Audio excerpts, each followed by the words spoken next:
we're about to go on a mission to commemorate my 200th trip through the gate. Really? 200, you say?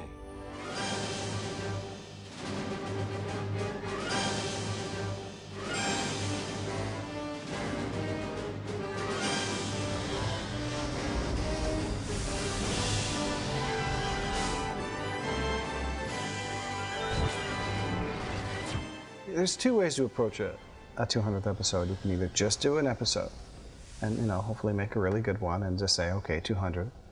Or you go outside the box, you know, you go a little wacky. Do we need welcome to Stargate. We're killing zombies. Originally, I had sort of proposed that we don't do anything special script-wise, that we make, you know, obviously make a big deal of it behind the scenes and promote it and everything, but we just, you know, do a normal episode. And someone said, well, who's going to write that episode? And suddenly I realized that even just deciding that was going to be an issue. And that kind of led to the concept of doing sort of like a sketch show, like Saturday Night Live, where everyone pitches an idea and writes a short segment. I guess the structure that he had in mind was the Simpsons Treehouse of Horror thing with kind of vignettes, and mainly because he thought it would be great if we all wrote it. A, to solve the problem of who gets to write the 200th, and B, just because we thought it would be a lot of fun. We often sit around in the writer's room and make jokes about scenes we'd like to write or like to see on the show, and there are running gags on the show that we know we'd love to take advantage of. So what was left was a framework that would make all that work. Returning to the concept of Wormhole Extreme, you know, the 100th episode, the fact that the character of Marty is in the television business, and what we wanted to achieve with the 200th episode was to kind of poke fun at the show and at the television business that we make this show in, you know, seemed like a natural fit. I knew I should have given you my first draft. The producer brought in the other writers. I thought you were the producer. Yeah, the real one. We were all rather concerned that it not just be this wacky send-up, but also have a certain internal storylining and integrity.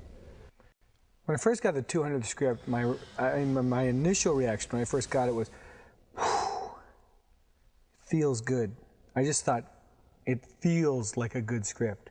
You know, interestingly enough, when you look at a script, normally you have to start reading it, but in this case, it felt funny. On scene 1, I started laughing, and I stopped laughing like an hour after I finished the last page. During pre-production, I wrote thousands and thousands of notes to myself. In this case, actually, I forgot where I put the notes, and I actually forgot most of the notes. So what I've had to do is make it up as I go along, winging it. Right. It's a technical term, it's a director term for it, winging it. You know, the whole show was a tremendous concern as far as whether it's going to work. So many of the sequences were, you know, completely out there. And I mean, that's what it is. That's the way it is with comedy. I mean, obviously you take a risk with comedy, and if nothing uglier than comedy that just lays there and it's not funny, it falls flat. It's hard to take this much risk with that many writers in terms of the story and not have everybody go, oh my God, are we really doing this? It was a big deal for us to have Richard Dean Anderson back for the 200th episode. We obviously didn't think we could do it without him. Although, when we conceived of the whole thing, we proceeded as though we weren't going to get him. We really weren't sure whether Rick was going to agree to come back or not. He's a vital part of the show. I don't think we could imagine doing the 200th without Rick. Even though we didn't know whether we were going to be able to get him or not, that was one of the reasons we came up with the Invisible O'Neill idea and the marionette idea. And he came and with his usual panache just kind of fell into O'Neill again, and it was about him coming back. Brad had called and Robert had called independent of each other, and of course in cahoots, and asked me if I'd be interested in doing the 200th, and absolutely. I had no hesitation at all. In part because by that time, over a year had gone by. I made an open admission that I missed people. I missed the camaraderie and the family atmosphere that we have here on Stargate. And I said, so we'd love to have you come up and do the 200th. I'm sure we can probably squeeze it into, you know, a day and you know, get all your scenes shot. And he's like, a day? I don't just want to come up for a day. I want to, you know, I want to play. It got put together, and here I am. The beginning of the show is kind of a setup with a bunch of jokes about not getting the lead actor who used to be on the show to come and be in this special episode. There's a scene in that segment where Teal'c is walking down the hall talking to Invisible O'Neill. And so you see this floating mug walk down the hall. Well, then we start talking about, well, how do you achieve that? How do you do that practically with effects? And so you need a guy in a green suit. I said, well, so we got to make sure we have a guy there that day. Martin turns to me and says, well, you know, Rick's going to be here doing some other scenes, and he has to do the voice anyways. And I said, so we're going to have Richard Dean Anderson in a green suit pretending not to be in the show. You know, to be green from head to toe has been one of my dreams, one of my aspirations in life, because Kermit wrote the song, I guess, and I wanted to see what it was like. But this costume wasn't quite, let's put it this way, tight enough in the right spots to really do any kind of justice to my form, which is quite awesome. But there's, you know, and I'm carrying a coffee cup or something, and no one can do that like I can. You know, let's be honest. It may be funnier for me than everybody else, but I just think that's the ultimate irony. And hopefully there's some good footage of Richard Dean Anderson wearing a full body green stocking, walking down the hall, pretending not to be here. Over the years, we've obviously had a lot of discussions in the writer's room about other science fiction shows as we develop the stories for our own. You can't help but draw from the fabric of science fiction, the things that have come before you. It's hard to do, you know, a send-up of your own show without sending up some other iconic shows in the genre. What we wanted to do was take some of the ongoing in-jokes and references in the series and kind of do the mother of all versions of those. I was an occasional watcher of Farscape, and I sat down over a weekend and I watched probably 10 shows. I came to the table with that, and the actors had done the same thing. And oddly enough, with Farscape, Ben and Michael changed their parts. Ben was supposed to be Ben. A few days before, we sort of went, maybe it'd be funnier if he wasn't. Oh, son of a hazmat! Shots! You know when your mom dresses you up in Halloween? You can do that for a living. That's right. Up at my office, I have a picture that was painted by a fan of the original 4 Stargate people coming down the Yellow Brick Road. When I started reading the script, I saw the Wizard of Oz piece. I thought, okay, there's a couple things we have to do, and you can make this, you can make it exactly the same. Copying is easy. Jim Menard and Peter West got together and set up the really heavy chroma saturation of the Technicolor look of it. So that the prep for that was really just looking at the Wizard of Oz and figuring, okay, I can sort of match these things, and as much as possible, you go to a direct match of you know, the framing and things like this of you know, Landry's head with these big flame things shooting up in the air, and we went through a whole bunch with the costumes, because the costumes started out you know, looking for a Tin Man costume and a lion costume. You get these really kind of funny costume store kind of things, and we needed something that looked a little bit cooler on everybody, and so we went for cooler looks, and they look fabulous. You know what's weird? This is Michael Shanks. You know, I think everyone prior to this year always saw Carter as Dorothy, but it didn't really click for me until I saw Claudia with the pigtails. I saw her like that and said, well, no, that's Dorothy right there. That's when it became a home run. Then there's a surprise performance in the segment that pays tribute to Star Trek. Brad Wright, the co-creator of SG-1, used to be an actor. And he basically leaps at any opportunity he can to get on screen and show his acting chops. You gotta look at the camera. I tried to do it as though I had a tuna sandwich in my In your left left hand hand? and a hammer in the other. Did you get that? Screwdriver. Yeah. We need to do another one. Every year I've said to Brad, do you want to play this part? Do you want to play this part? Because Brad's an actor. Truthfully, the morning that we started shooting was the day that Brad decided he was going to do it. He's good. Dude, this is all gold. It's all gold. And then all the other actors too. I mean, it would just, you get Tilk in there with his shirt undone. That was Chris's idea just at the last second. And then Michael comes in as Bones and McCoy.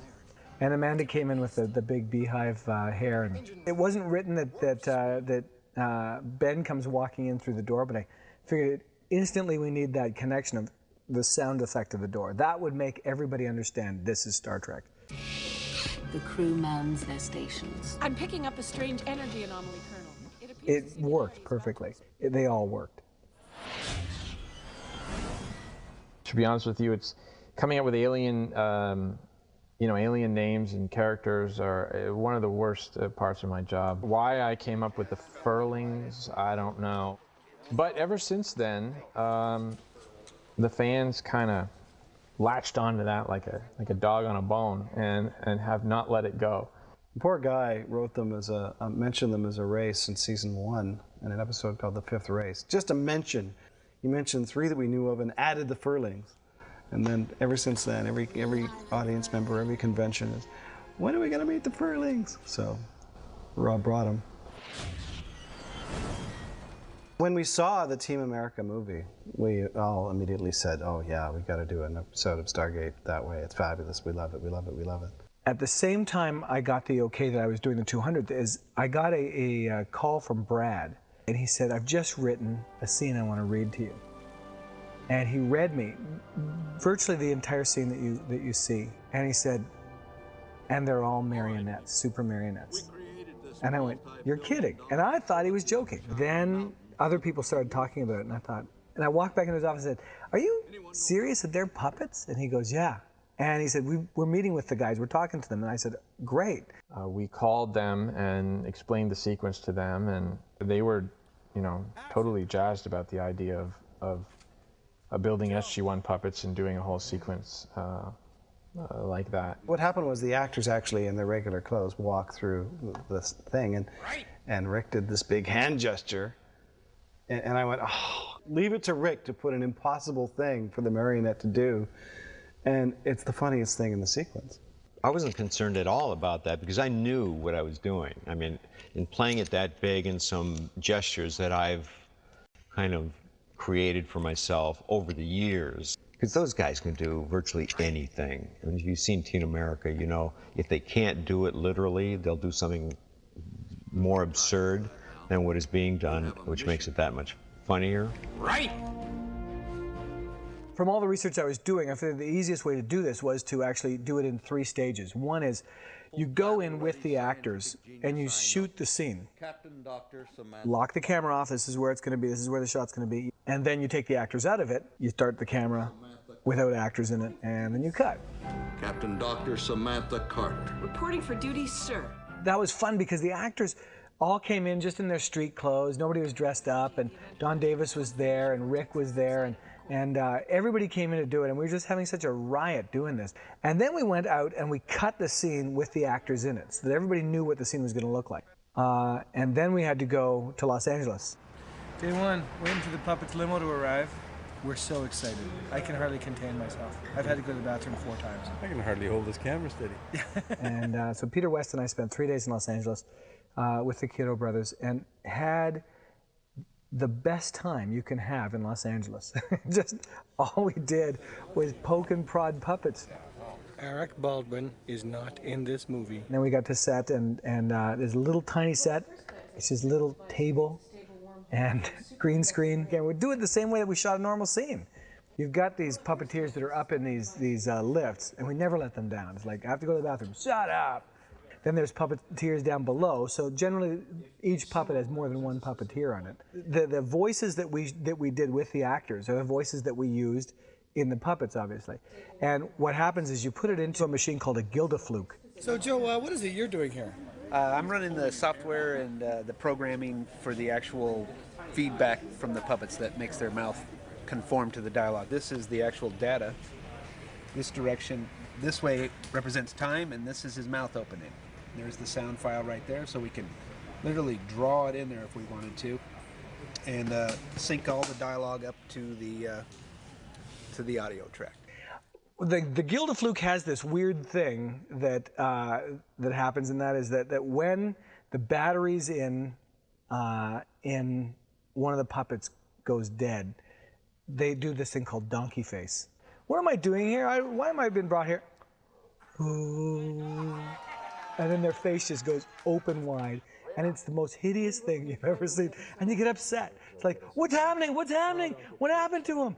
And everybody's going, donkey face. He went donkey face. They come, they put another battery in him. He goes, and he starts talking again. But it's just the weirdest thing. It was a very funny experience for me.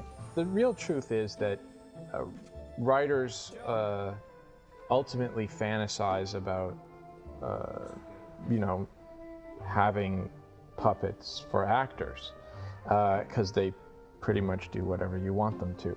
After seeing the cut, it kind of made me want to see the series done that way. Because, I don't know about you, but I'd watch that show. It's a crazy out-of-the-box show, and some people are going to love it and some people are going to hate it. And I personally think that people, you know, I think fans will enjoy it. There's an equal amount of poking fun at ourselves and at some of the things the fans have been obsessed with over the years. And pretty much everybody gets a shot taken at them at one point. By all appearances of what was written and what was shot, it looked like the writers were having quite a field day with all aspects of like no one was sacred or safe from their pens. There's so many references inside and out that are only for those who know the show. I thought it was a good way to sort of be an homage to the cast, the crew, and to the diehard fans, and that's really what 200 is. If in the end we're the only ones who really, really enjoyed the show, then I guess we set out to, you know, we succeeded in what we set out to do. But, you know, that's okay. We took enough shots at ourselves. Maybe it's a little self-indulgent. So every 100 episodes, we'll limit it to that.